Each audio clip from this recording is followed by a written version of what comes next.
मैं अभिषेक वर्मा अपने YouTube channel पर आप सभी का स्वागत करता हूं। आज हम लोग संविधान संबंधी कुछ अति महत्वपूर्ण ऑब्जेक्टिव प्रश्नों का पार्ट 1 देखेंगे। ये सभी प्रश्न क्लास 12th के साथ साथ सभी प्रकार के समान प्रतियोगी परीक्षाओं के लिए अति महत्वपूर्ण होने वाला है। तो चलिए वीडियो शुरू करते हैं। भारत में संविधान को कब अपनाया गया? तो भारत में संविधान को अपनाया गया 26 नवंबर 1949 को। तो ऑप्शन हमारा सी सही हो जाएगा। अगला प्रश्न है, संपूर्ण संविधान को कब लागू किया गया? तो संपूर्ण संविधान को 26 जनवरी 1950 को लागू किया गया। तो ऑप्शन हमारा बी सही हो जाएगा।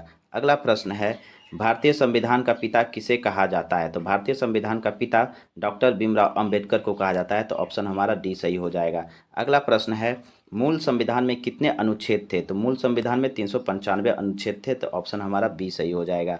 अगला प्रश्न है, जब संविधान लागू हुआ तब उसमें कितनी अनुसूचियां थी? तो कितनी अनुसूचियां थी? 8 अनुसूचियां थी। ऑप्शन ए सही हो जाएगा। अगला प्रश्न है, जब संविधान लागू हुआ था तब उसमें कितने भाग थे? तो कितने भाग थे? 22 भाग थे। ऑप्शन बी सही हो जाएगा। अगला प्रश्न है, वर्तमान में संविधान में कितने भाग हैं? तो कितने भाग हैं? 25 भाग हैं। तो ऑप्शन हमारा ए सही हो जाएगा। अगला प्रश्न है, वर्तमान में संविधान में कितनी अनुसूचियां हैं? तो कितने अनुसूचियां हैं? 12 अनुसूचियां हैं। तो ऑप्शन हमारा डी सही हो जाएगा।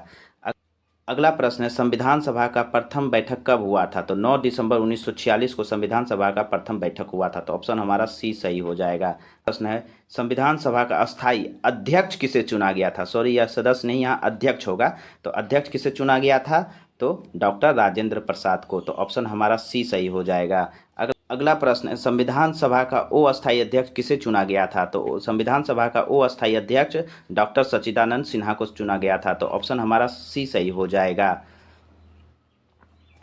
अगला प्रश्न है, डॉक्टर राजेंद्र प्रसाद को अस्थायी अध्यक्ष कब चुना गया? तो डॉक्टर राजेंद्र प्रसाद को अस्थायी अध्यक्ष 11 दिसंबर 1946 को चुना गया। तो ऑप्शन हमारा ए सही हो जाएगा। अगला प्रश्न है, संविधान निर्माण में कितने दिनों का समय लगा? तो कितने दिनों का समय लगा था? 2 वर्ष 11 महीना 18 दिन।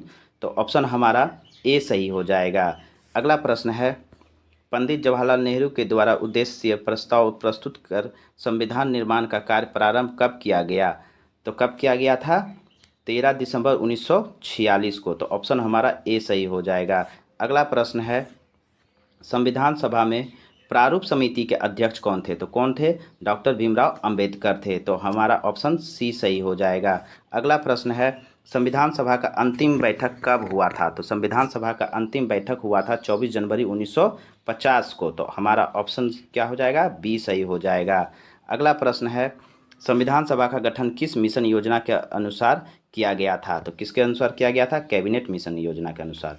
तो ऑप्शन हमारा ए सही हो जाएगा। अगला प्रश्न है, संविधान सभा ने राष्ट्रीय ध्वज को कब अपनाया था? तो राष्ट्रीय ध्वज को कब अपनाया था? 22 जुलाई 1947 को। तो ऑप्शन हमारा बी सही हो जाएगा। अगला प्रश्न है, संविधान सभा ने राष्ट्रीय गान को कब अपनाया था? तो संविधान सभा ने राष्ट्रीय गान को अपनाया था 24 जनवरी 1950 को। तो ऑप्शन हमारा बी सही हो जाएगा। अगला प्रश्न है, संविधान सभा ने राष्ट्रीय गीत को कब अपनाया था? तो राष्ट्रीय गीत को अपनाया था 24 जनवरी 1950 को। इसे भी 24 जनवरी 1950 को ही अपनाया था। तो इसका भी ऑप्शन बी सही हो जाएगा। अगला प्रश्न है, डॉक्टर राजेंद्र प्रसाद को भारत का प्रथम राष्ट्रपति कब चुना गया? तो कब चुना गया था? 26 जनवरी 1950 को। तो 21 का ऑप्शन हमारा हो जाएगा बी सही हो जाएगा। अगला प्रश्न है, सबसे लंबा लिखित संविधान कौन से देश का है? तो कौन से देश का है? भारत का ही है।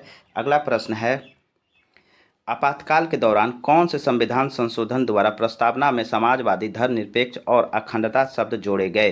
तो कौन से संविधान संशोधन के द्वारा? 42वें संविधान संशोधन 1976 द्वारा। तो ऑप्शन हमारा क्या हो जाएगा? डी सही हो जाएगा।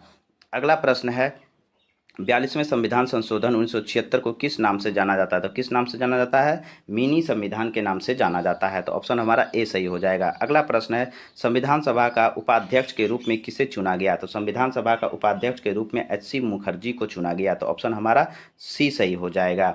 अगला प्रश्न है, संविधान सभा में मसौदा समिति के अध्यक्ष कौन थे? तो कौन थे? डॉक्टर भीमराव अंबेडकर थे। तो ऑप्शन हमारा सी सही हो जाएगा।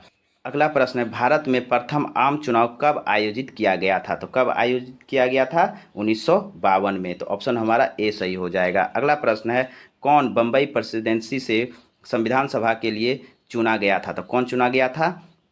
डॉक्टर भीमराव अंबेडकर जी। तो ऑप्शन हमारा सी सही हो जाएगा। अगला प्रश्न है, भारत में कौन से सत्र के बीच पहला आम चुनाव हुआ था? तो कौन से सत्र के बीच? 25 अक्टूबर 1951 से लेकर 21 फरवरी 1952 तक। तो ऑप्शन हमारा बी सही हो जाएगा। अगला प्रश्न है, डॉक्टर भीमराव अंबेडकर का जन्म कहाँ हुआ था? तो कहाँ हुआ था? इंदौर, मध्य प्रदेश में।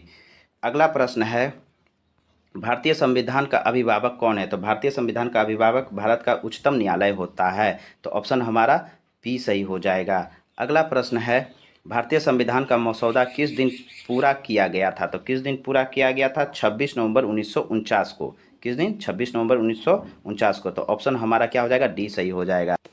अगला प्रश्न है, भारत के सुप्रीम कोर्ट का गठन किसके द्वारा हुआ था? तो किसके द्वारा हुआ था? भारतीय संविधान द्वारा। भारतीय संविधान द्वारा। तो ऑप्शन हमारा क्या हो जाएगा? बी सही हो जाएगा। अगला प्रश्न है, भारतीय संविधान कौन से सभा द्वारा तैयार किया गया था? तो कौन सा सभा द्वारा तैयार किया गया था? संविधान सभा द्वारा तैयार किया गया था। तो 34 का ऑप्शन हो जाएगा ए। अगला प्रश्न है, संविधान सभा के लिए संवैधानिक सलाहकार कौन था? तो कौन था? बी एन राव थे। कौन थे? B N Rao. तो ऑप्शन हमारा सी सही हो जाएगा। अगला प्रश्न है, सर्वोच्च न्यायालय के न्यायाधीशों को किसके द्वारा हटाया जा सकता है? तो किसके द्वारा? संसद के द्वारा। ऑप्शन बी सही हो जाएगा। अगला प्रश्न है, किसके महाभियोग के लिए संविधान में कोई प्रावधान नहीं है? तो किसके महाभियोग के लिए? राज्यपाल के महाभियोग के लिए। अगला प्रश्न है, संविधान दिवस भारत में हर वर्ष कब मनाया जाता है? तो कब मनाया जाता है? 26 नवंबर को। तो ऑप्शन हमारा ए सही हो जाएगा।